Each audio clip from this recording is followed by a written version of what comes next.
The mud on my boots was still wet when I walked into the dining room. I had spent the last 40 minutes down by the lower pasture, clearing a drainage channel that had backed up after 2 days of rain. By the time I got inside, Daniel and Vanessa were already seated and dinner was waiting. I changed my jacket, washed my hands, and decided the boots could wait. Vanessa noticed them before she really noticed me. She looked under the table, then back at my face. "Those are some serious boots." I smiled. "Serious mud, too." Daniel shifted in his chair. Vanessa laughed. "Someone should have warned the groundsman this was dinner, not a barn." For a second, I thought she was joking. Daniel didn't laugh. "Vanessa," he said quietly. "Leave it." She lifted both hands. "What?" "I'm kidding." I pulled out my chair and sat down across from them. Daniel had been dating her for nearly 8 months, but this was only the second time I had met her. The first had been brief, at a restaurant in town. She had been polished, confident, pleasant enough. Tonight she seemed more relaxed. Perhaps too relaxed. She glanced at my boots again. "Do you normally come into the main house like that?" I looked at her. "The main house. Not your house. Not Daniel's father's house. The main house." Daniel stared at his plate. That was when I realized she wasn't teasing me. She had made a mistake. An interesting one. "I've been dealing with a drainage problem," I said. "Oh." She nodded as though that explained everything. "Well, I suppose someone has to." Daniel's fork stopped halfway to his mouth. "Vanessa." "What?" she said. "I'm not insulting him." I could have corrected her then. One sentence would have done it. Instead, I looked at my son. He knew exactly what she thought. And for some reason, he wasn't fixing it. That bothered me more than the joke. Dinner continued for another minute in an uncomfortable rhythm of cutlery against china. Vanessa asked Daniel about work, then started talking about how beautiful the property was after the rain. "You grew up here, right?" she asked him. "Yeah." "It must have been incredible." Daniel gave a small shrug. "It was home." Vanessa smiled and looked around. The room, the old oak table, the tall windows, the stone fireplace my grandfather had rebuilt. Then she said, almost casually, "I still can't believe you'll be running all this someday." The room went very still. I looked at Daniel. He kept his eyes on his plate. And suddenly the mud on my boots was the least interesting thing at the table. Daniel's silence answered one question and opened 3 more. The estate had been in my family for generations, but people tended to hear the word estate and imagine effortless wealth. The reality was less romantic. There were fields that flooded, roofs that leaked, stone walls that collapsed after hard winters, tenants with agreements that had to be honored, and bills that arrived whether the harvest was good or bad. After my wife died, I stayed involved in nearly every part of it. Work gave shape to days that otherwise felt too empty. I knew which gate dragged in wet weather, which cottage chimney needed repointing, and which section of the lower pasture collected water first. Daniel knew all of that too. He had grown up here, but he had chosen a career away from the property. I had never resented him for it. The estate was my responsibility, not a chain I intended to put around his ankle. What I had never done was promise it to him. Vanessa took another sip of wine. "I love the bones of this room," she said, "though I'd probably brighten it up eventually." Daniel looked at her. "Eventually?" "The curtains, for one thing. And maybe the walls. It's beautiful, but everything feels a little," she searched for the word, "traditional." I set down my fork. "What exactly has Daniel told you about this place?" Daniel answered before she could. "Dad." It was only one word, but there was a warning in it. Vanessa smiled. "Nothing strange. Just that it's his family's estate." That, at least, was true. "And what did you take that to mean?" I asked. She gave a small laugh. "I mean, exactly what it sounds like." Daniel rubbed his thumb along the edge of his napkin. I could see now how the misunderstanding might have started. Family estate. Childhood home. A son who never corrected the assumptions that followed. But I still didn't know how far those assumptions had gone. Vanessa turned toward the windows. Daniel showed me pictures of the grounds in summer. "They're gorgeous." "They can be." Although he said the drainage is always a nightmare. Only in 2 sections. The lower pasture is the worst. The eastern channel was widened 6 years ago, so it usually holds. She glanced at me. I continued. "Tomorrow I'll have the contractor check the culvert near the south boundary. If that's blocked again, clearing the ditch tonight won't solve much." Her expression changed slightly. For the first time, she seemed to wonder why I knew so much. Then she found an explanation that fit the one she already preferred. "Does the owner really make you handle all that yourself?" Daniel closed his eyes for half a second. I almost smiled. Usually, I said. Vanessa nodded sympathetically. That seems like a lot to put on one person. It can be. She turned back to Daniel. Honestly, when you take over, you should modernize how everything's managed. You can't have employees deciding things just because they've been here forever. Daniel's face tightened. Mine didn't. Because now I understood that Vanessa hadn't simply mistaken my muddy boots for a uniform. She had already imagined a future here. And in that future, my son was giving orders. That future seemed to grow larger with every sentence Vanessa spoke. She leaned back in her chair and glanced toward the windows again. Daniel showed me that little stone cottage near the west side of the property. The one with the garden behind it. The West Cottage, I said. Yes. It's adorable. It could be incredible with some work. Daniel looked up. Vanessa. What? We've talked about it. We've talked about liking it. She smiled at him as if he were being unnecessarily cautious. And about what we could do with it someday. I kept my attention on my plate. What would you do with it? Renovate it properly. Open up the downstairs, redo the kitchen, maybe turn it into a guest house. Or even a short-term rental until we needed it. Daniel shook his head. That's not something we can just decide. Not now, obviously. Not later either. Not without talking to Dad. Her eyes moved toward me. I said, someone already lives there.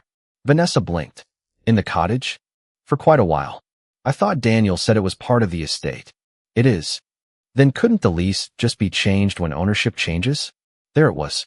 The muddy boots had been insulting. That sentence was different.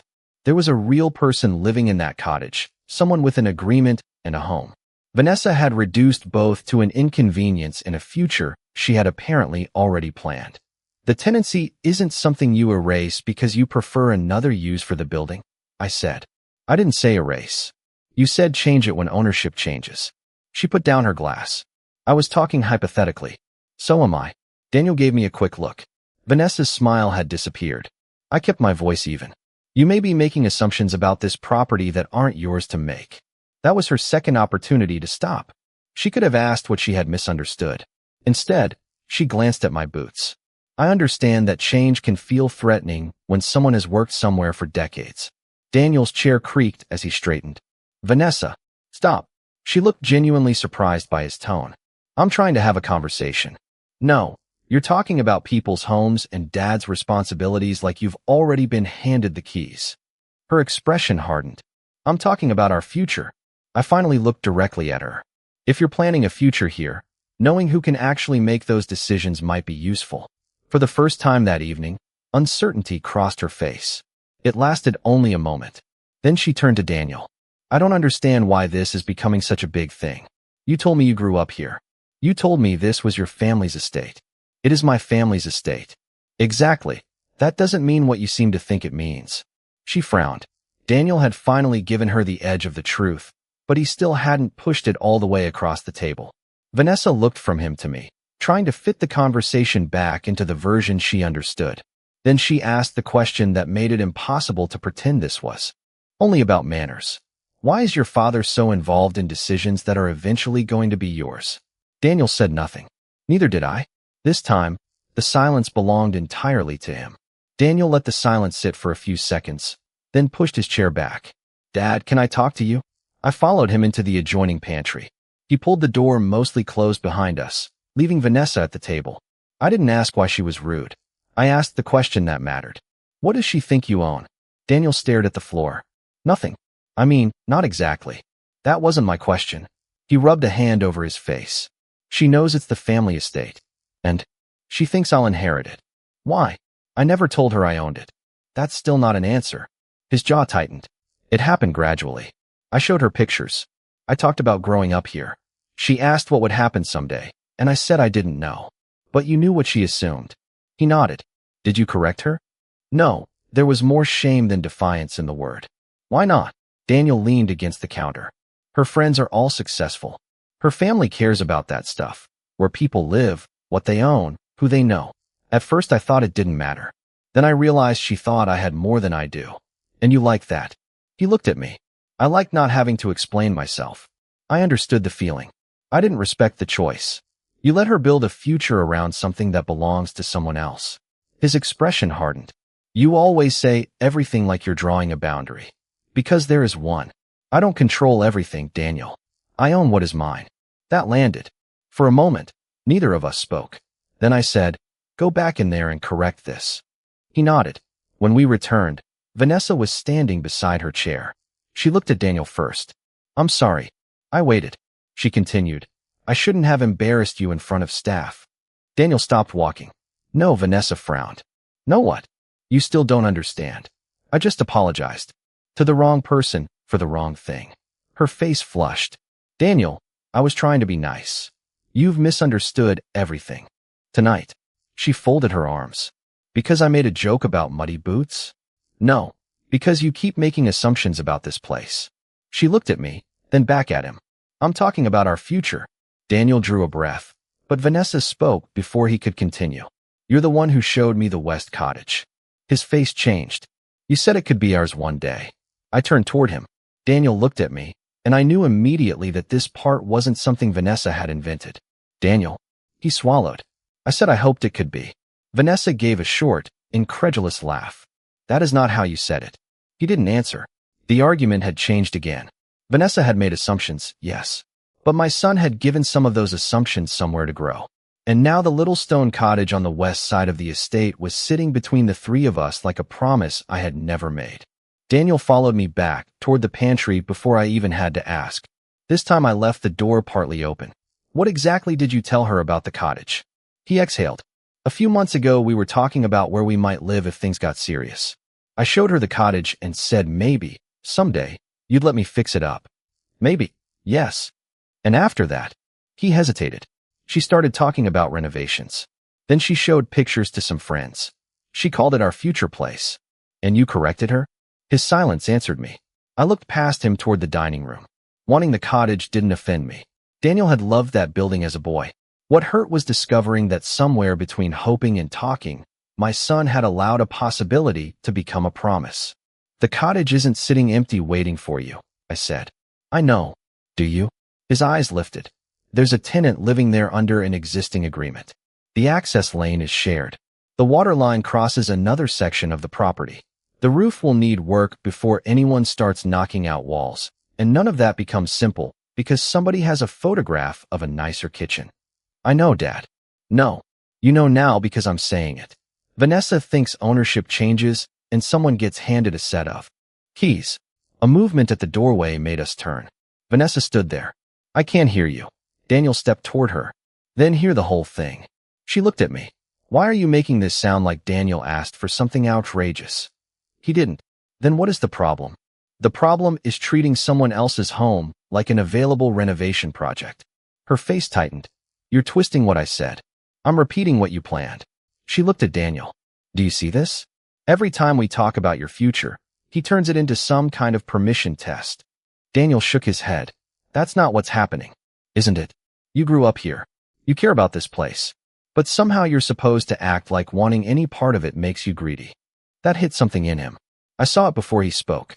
For years, Daniel had insisted he wanted a life separate from the estate. But separate didn't mean indifferent. Some part of him had always assumed this place would remain behind him like a door he could choose to open later. Vanessa had simply said that assumption aloud. Daniel looked at her. Dad never promised me the cottage. She stared at him. What? He never said it would be mine. But you said, I said I hoped. Her eyes moved between us. For the first time, embarrassment overtook anger. Then she recovered. Fine.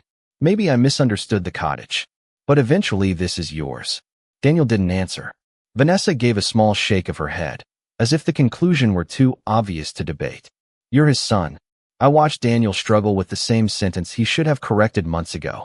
So I gave him the simplest truth I could without answering the question Vanessa still hadn't asked. No, I said. Eventually isn't a deed. Vanessa looked at me as though I had finally stopped pretending to be something harmless. And Daniel looked at me as though, for the first time that evening, he understood that this conversation was no longer only about her. Vanessa stared at me for a moment, then gave a short laugh that held no amusement. So that's what this is. Daniel frowned. What's what? A test. She pointed toward the dining room. He knew what I thought from the beginning, didn't he? I didn't answer quickly enough. Her expression sharpened. You did.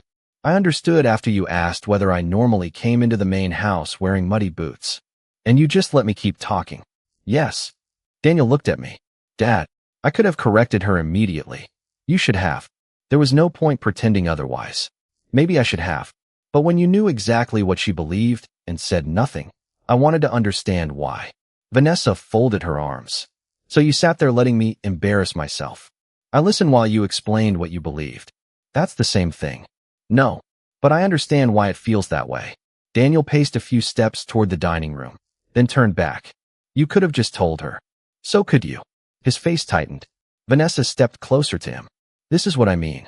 Everything comes back to what your father allows, what your father decides, what your father approves. That isn't what he said. It's exactly what's happening. The cottage. The property. Our plans. You're an adult, Daniel, but somehow you still have to ask permission. I watched my son's expression change. There was enough truth mixed into her accusation to make it dangerous. Daniel had spent years building a life away from the estate. He had his own work, his own money, his own choices. Yet standing in the house where he had grown up, he suddenly looked like a boy caught between wanting independence and wanting reassurance that this place would always be waiting for him. He turned to me. You did let this go on. Yes. Why? Because I wanted to know whether the problem was one bad joke or something larger. Vanessa shook her head. You wanted to see if I was good enough. No, that's what people with power always call it when they're testing someone. Daniel looked at me, and this time he didn't defend me. You should have told her, Dad. The disappointment in his voice hurt more than Vanessa's contempt had. I should have corrected the first mistake, I said. But I didn't create the rest of them. Daniel grabbed his jacket from the back of his chair. We're leaving. Vanessa reached for her bag. For a moment, it looked as though that would be the end of the evening. She had mocked me, made plans for property that wasn't hers, and somehow I had become the man on trial. I could have stopped them with a few words. I didn't. Daniel was almost at the front door when Vanessa followed him and said, Maybe this is better. Things will be different when you don't need permission anymore. Daniel's hand stopped on the door handle. He turned slowly. Permission from whom? Vanessa looked at him as if the answer were obvious. Your father. Daniel's hand fell away from the door. For now, she added. Until things change. I stayed where I was. Daniel could still leave. He could tell himself they would sort it out later, somewhere private, where he wouldn't have to admit anything in front of me. More importantly, he could preserve the version of himself Vanessa had been allowed to believe in. I watched him realize that. Then he turned away from the door. Vanessa, I need to tell you something. Her expression softened slightly. Okay. I let you believe things I should have corrected. She frowned. When you talked about this place being mine someday, I didn't stop you. When you started talking about the cottage like it was ours, I should have told you that wasn't true. You said you hoped we could live there. I did. That was a hope, not a promise. She glanced toward me. Because he hasn't agreed yet. No, Daniel, no. Listen to me. His voice was quiet now, but steadier than it had been all evening. The estate isn't mine. Vanessa waited, apparently expecting the sentence to continue. Daniel did not rescue her from it. I don't own any part of it, he said. There's no transfer waiting to happen. No agreement. No promise cottage. Her eyes narrowed. Obviously you don't own it now. That's not what you've been acting like. I understand how inheritance works. Daniel closed his eyes briefly. No, you understand how you think this inheritance works. She looked at me again. So this is about paperwork. It's about assumptions, Daniel said. Vanessa's embarrassment hardened into frustration. You're his son. Are you seriously telling me he might leave all of this to someone else? I'm telling you there is no guarantee. But why wouldn't there be? Daniel didn't answer immediately. I could see what the question did to him. Months ago, perhaps even years ago, he might have asked the same thing privately. Not because he was greedy, but because children often mistake familiarity for certainty. He had grown up running across these fields. His height was marked in pencil inside a pantry doorway. His mother was buried in the village churchyard less than 2 miles away. Of course, some part of him had imagined the estate continuing through him, but imagining something was not owning it. And tonight he finally said so. Dad has never promised me this place. Vanessa stared at him. Then why keep you uncertain? Daniel's expression changed. That question seemed to strip away the last of his instinct to protect her. This isn't about Dad keeping me uncertain, he said. It's about me letting you feel certain when I had no right to. She opened her mouth, but he continued. I like the way you looked at me when you thought this was part of my future. I should have corrected you. I didn't. For the first time all evening, Vanessa had nothing ready to say. Daniel had finally paid for the truth with the one thing he had been protecting, the image of himself she had believed. She looked around the entrance hall, then toward the dining room. But this is your family's estate. Yes. And your father works here. Daniel looked at me, then back at her. Vanessa, he said slowly, who exactly do you think owns this estate? Vanessa stared at Daniel. What do you mean? He didn't look away. I asked who you think owns it. She gave an uneasy laugh. Your family owns it. That isn't an answer. Her eyes moved toward me, then back to him. Your father manages it. Your family owns it. And eventually you'll take over. Daniel shook his head. No. The word landed harder than anything either of us had said all evening. My father owns this estate. Him. Right now? All of it. Vanessa went completely still. Daniel continued before she could find another explanation. He isn't the groundsman. He isn't the estate manager working for somebody else. There isn't some owner you haven't met yet. Her face drained of color. I watched the evening replay behind her eyes. The muddy boots, the drainage channel, the cottage, the contracts. Every question she had asked me as if I were an employee who had forgotten his place. You own it? She asked. Yes. The answer needed nothing more. She looked toward the dining room. But you were outside clearing a ditch. It was blocked. You do that yourself? Sometimes. Her embarrassment deepened. I know what you thought. She lowered her eyes. Thomas, I'm sorry. I believed she was sorry. I wasn't yet sure what she was sorry for. That joke about your boots was rude, she said. If I'd known, I raised a hand gently. That's the part you need to think about. She stopped. The problem isn't that you failed to recognize the owner. Her eyes met mine. It's that you thought the man clearing a drainage ditch deserved less respect than the man who owned the land around it. No one spoke. I didn't need to say more. Daniel stepped closer to Vanessa. And there's something else. She looked exhausted now. There's no guarantee I inherit this. Vanessa glanced at me. I said, Daniel is my son. I love him. That isn't the same thing as a property contract. So you might not leave it to him? I haven't made promises about what happens to this estate after me, and I'm not making them tonight. Daniel looked at me, but there was no anger in his face this time. I continued, and I'm certainly not going to use it to decide who my son dates. That seemed to surprise Vanessa almost as much as learning who owned the estate. I could have threatened Daniel's inheritance. I could have told Vanessa to leave and never return. Both would have turned ownership into exactly the weapon she had accused me of using. I wanted no part of that. Vanessa picked up her bag. I really am sorry. I hear you. It wasn't forgiveness. It wasn't rejection either. Daniel looked at her for a long moment. I think we need some time apart. Her face tightened. Because of tonight? Because I don't know how much of what we planned was about us, and how much was about what you. Thought came with me. She looked as if she wanted to argue. Instead, she nodded. Daniel opened the door for her. Before stepping outside, Vanessa glanced once at my boots. This time she said nothing. When the door closed, Daniel remained in the hall. I'm sorry too, Dad. I looked at my son. The estate was still mine. The cottage still had its tenant. The mud was still drying on my boots. Nothing material had changed. But for the first time that evening, everyone finally knew where they stood. A few weeks passed before Daniel and I spoke about that dinner without either of us feeling the need to defend ourselves. He and Vanessa were still apart. He didn't give me details, and I didn't ask for them. Whatever happened between them had to be decided by the two people in the relationship, not by the man who happened to own the ground where their argument had taken place. Vanessa sent me a short apology. There was no explanation about what her family valued, no excuse about being nervous, and no question about the cottage or what Daniel might inherit. She simply acknowledged that she had treated me differently because of what she thought my position was, and that she was ashamed of it. I accepted the apology. That didn't mean everything was repaired. Some things deserved time. Daniel started coming out to the estate more often on weekends. Not because I had suddenly decided to prepare him to inherit it.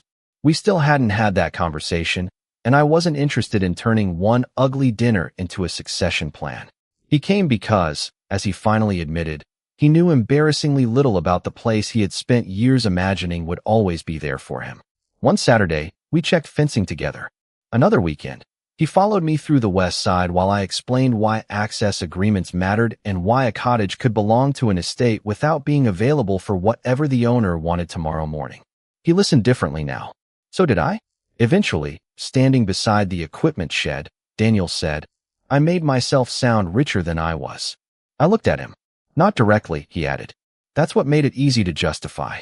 I never told Vanessa I owned anything. I just stopped correcting the parts one liked. That was unfair to her too. I know. After a moment, I said, I should have corrected her at the table sooner. Daniel gave me a surprised look. I wanted to know how far the misunderstanding went, I said. But wanting the truth doesn't automatically make every method of getting it a good one. He nodded. Neither of us needed to win that conversation. The important thing was that we were finally having the one we should have had months earlier. After another night of heavy rain, Daniel came out to help me check the lower pasture. The same drainage channel had held this time, but the ground around it was soft enough that every step sank into the mud. By the time we reached the house, Daniel's boots looked worse than mine. He stopped near the door and stared down at them. Then he looked at the old pair on my feet, the same boots Vanessa had mocked at dinner. A few weeks earlier, they had somehow become evidence that I didn't belong in my own dining room. Now my son was wearing the same mud. He smiled. Think these are clean enough for dinner? I looked at his boots, then mine. Not even close. Daniel laughed. Then we went inside together.